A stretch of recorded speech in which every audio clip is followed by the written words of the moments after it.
ముఖ్యంగా జగన్మోహన్ రెడ్డి, మీరు చూసే జగన్మోహన్ రెడ్డి, మాకు తెలిసిన జగన్మోహన్ రెడ్డి ఏంటనేది ఈ రాష్ట్ర ప్రజలకు ఒక చిన్న ఉదాహరణతో చెప్తా. అతని మనస్తత్వం ఏంటో.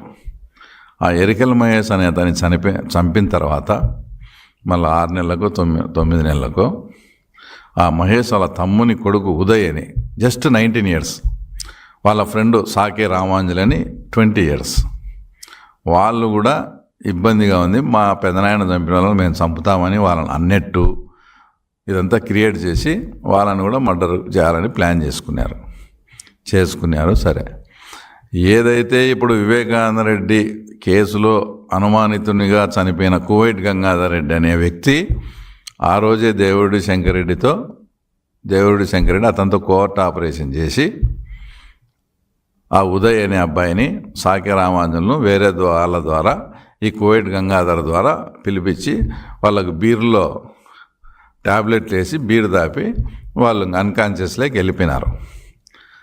ఆ టయానికి జగన్మోహన్ రెడ్డి వీళ్ళ నాలెడ్జ్ లేకుండా పులివెందులకు వచ్చాడు. జగన్మోహన్ రెడ్డి పులివెందుల్లో ఉండగానే ఇది చేస్తే మళ్ళీ జగన్మోహన్ రెడ్డి తో మళ్ళా చెప్పకుండా చేశారంటారని వాళ్ళు ఇన్ఫర్మేషన్ని జగన్మోహన్ రెడ్డికి పాస్ చేసినారు. నువ్వు ఈ టైంలో ఎందుకు వచ్చావు, మేము ఇట్లా పని పెట్టుకుని వాళ్ళు అన్కాన్షియస్ అయిపోయినారు, మేము వాళ్ళిద్దరిని వేసేయాలా, నువ్వు ఎందుకు వచ్చావు అంటే ఏందిరా ఇట్లా చేసినారు, ఉండండి నేను పోయినంతవరకు చేయొద్దండి, నేను గ్రీన్ సిగ్నల్ ఇచ్చినాకనే చేయండి అని చెప్పి యాక్చువల్గా ఆ రోజు ఇడుపులపాయలో నైట్ హాల్ట్ ప్రోగ్రామ్, ఆ ప్రోగ్రామ్ కూడా క్యాన్సిల్ చేసుకొని హుటాహుటిన బెంగళూరుకి పోయి మళ్ళీ బెంగళూరులోనే ఇబ్బంది అని బెంగళూరు ఎయిర్పోర్ట్కి పోయి ఢిల్లీకి ఫ్లైట్ టికెట్ తీసుకొని నేను టేకాఫ్ అయిన తర్వాత మీరు చేయండి, మీ టయానికి నేను జర్నీలో ఉండాలా, నాకు ఎల్బీ కావాలని చెప్పి ఈయన ఢిల్లీకి పోయి టేకాఫ్ అయ్యి అక్కడ వాళ్ళ పిఏకు సమాచారం వస్తానే సారు టేకాఫ్ అయినాడని. ఇక్కడ వీళ్ళు ఆ ఇద్దరు అబ్బాయిలను మనిషిని మర్డర్ చేయొచ్చు, ఇది కసి ఉంటేనో ఏదో జరుగుతుంటాయి, కానీ అతడు సినిమాలో చెప్తారు చూడు, ఆ మర్డర్ ఎంత వైలెంట్గా ఉండాలని.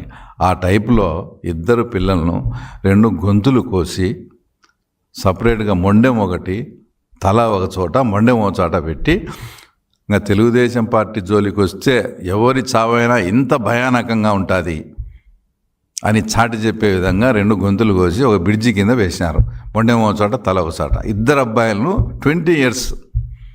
అప్పుడు జగన్మోహన్ రెడ్డికి చెప్పినప్పుడు నువ్వు ఈరోజు శాంతి దూత మాదిరి, తర్వాత మదర్ తెరీసాకు అన్న మాదిరి మాట్లాడుతున్నావే, రే చిన్న పిల్లలు వాళ్ళ నాయనతో ఏదో పోయింది, ఎందుకు ఆ పిల్లలను అట్లా చేస్తున్నారు, వద్దు ఇంటికి పంపిండని చెప్పాలన్నా, నువ్వు ఇడపలపాయ నుంచి బెంగళూరుకి పోయి ఫ్లైట్కి పోయి వాళ్ళిద్దరినీ గొంతులు పోయమని చెప్తావా? అంటే ఇంత ఇది పులివెందుల్లో ప్రత్యక్షంగా వాళ్ళు ఇప్పుడు అక్కడ ఉన్న వాళ్ళు కూడా ఇక్కడ ఉన్న వాళ్ళు అక్కడ ఉన్నారు, అంత జరిగిన ఇంత ఘోరాతి ఘోరంగా వచ్చేసి జగన్ రెడ్డి ఆ ఇద్దరు పిల్లలను చంపిన ఘటనలో పరోక్షంగా అతనే. ఇంతటి ఘోరమైన ఇంకోటి ఇప్పుడు పరిటాల రవిది, మద్దెల సూరి గారికి తర్వాత మీకు స్నేహ సంబంధాలు లేవా? ఆయన జైల్లో ఉండి ప్లాన్ చేసి పరిటాల రవి లాంటి వ్యక్తిని జైల్లో ఉండి ట్రాప్ చేసి మర్డర్ చేస్తాడా? ఫస్ట్ బళ్ళారులో ఆర్కే అతని మర్డర్ చేశారు, తర్వాత అనంతపూర్లో తగరకుంట ప్రభాకర్ రెడ్డి అని రవి అనుచరులను మర్డర్ చేశారు, 3వసారి పరిటాల. అంటే మీకు ఇంటెలిజెన్స్ వ్యవస్థ లేదా? ఆ మర్డరు ఈ మర్డరు తర్వాత ఇదేది మీకు తెలియదా? దగ్గరుండి మీరే చేపించి నువ్వు పార్టీలోకి వస్తావా, ఆయన నిజాయితీ పరుడే, నేను తెలుగుదేశం పార్టీ విడిచిపెట్టి రానన్నాడు పరిటాల రవి గారు, రాకుంటే మర్డర్ చేస్తాం. ఆ రకంగా మీరు లేకపోతే జైల్లో ఉండేదంట, ఆయన జైల్లోంచి నడిపేది, జైల్లోంచి ప్లాన్ చేసి మర్డర్, బయట మొత్తం సహకారం అంతా జగన్మోహన్ రెడ్డిది. పరిటాల రవి దాంట్లో జగన్మోహన్ రెడ్డి లేకుంటే పరిటాల రవి హత్య జరిగే సమస్య లేదు, అంతగా నువ్వు సపోర్ట్ చేసి ఆ రకంగా చేసినావు. ఈ పిల్లలను చూసి ఇట్లా చేసి అంటే నాకేంది తెలియదు, మా వాళ్ళు అప్పుడు ఏదైనా గతంలో చేసిండొచ్చు అనేదానికి ఈయన ప్రత్యక్షంగా గాను పరోక్షంగాను ఈయనకుండి ఆ తర్వాత ఈయన ద్వారా జరిగినట్టు ఇది. ఇంకా మాట్లాడితే ఎప్పుడు మాట్లాడినా కూడా ఆయన మా నాన్నది అనుమానాస్పద మృతి అంటాడు.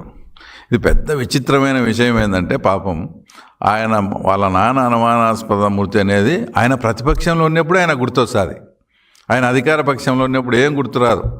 ఎవరి మీద అనుమానం అని చెప్పి అప్పుడు నీ అనుచరులు నువ్వు చెప్పినట్లు రిలయన్స్ పెట్రోల్ బంకుల మీద దాడులు చేసి వాళ్ళ ఆస్తులను కానీ నష్టపరిచిన వాళ్ళే మళ్ళీ వాళ్ళే వెంట పట్టుకొని వస్తే వాళ్ళకే రాజ్యసభ ఇస్తావు అధికారం అనేప్పుడు అన్నీ చేస్తావు. మళ్ళీ ప్రతిపక్షంలోకి వస్తానే మా నాన్నది అనుమానాస్పద మృతి అంటావు.